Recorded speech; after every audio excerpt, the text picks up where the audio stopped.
The Bubble Life. Hi, I'm Brian Pombo. Welcome back to Brian J. Pombo Live. Coming to you today from, this is actually my father's office on Father's Day, and wanted to talk a little bit about this concept of being kind of in a bubble, and we all are in some form of a bubble of one way or another.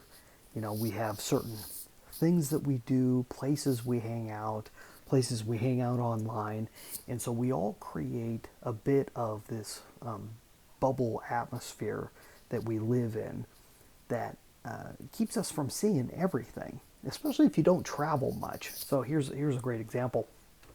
I'm recording this in June of 2022, and there has been a lot of talk about COVID-19 having another strain, and there's been discussions about certain places masking up and so forth.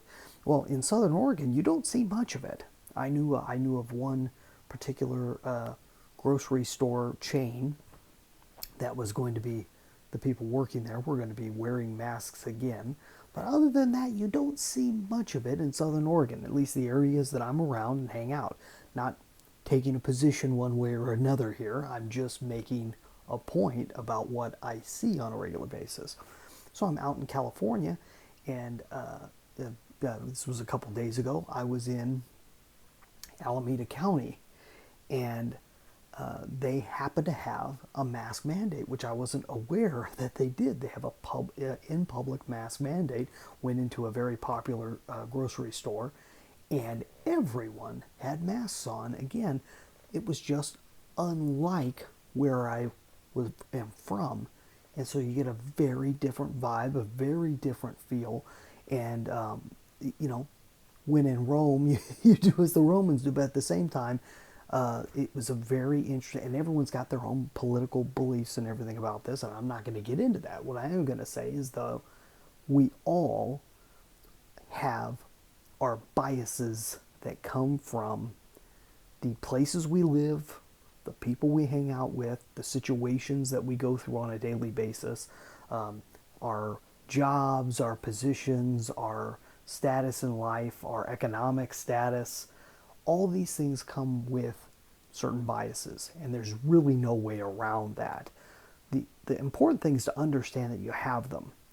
The important thing is to understand that if you're working with the public in any way, especially if you're a business owner or if you're running a business, you need to keep in mind that these things are always in place, and that when you're talking to people, you can't assume that they see everything exactly the way you see it, and you have to acknowledge when things might possibly be different somewhere else, or people may view things differently.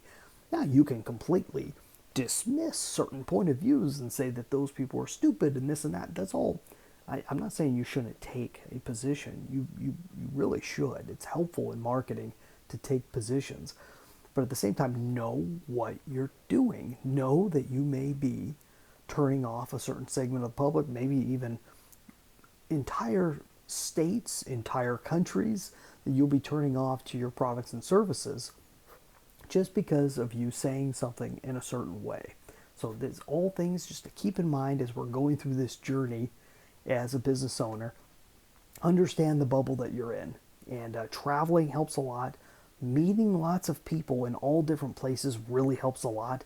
Getting to know people who may also be traveling gives you a viewpoint of where they've been. And so just keeping yourself in constant flux, in constant conversation with people is very, very helpful in this. At least it has been for me, and hopefully you get that feeling too. I hope you've had a wonderful Father's Day.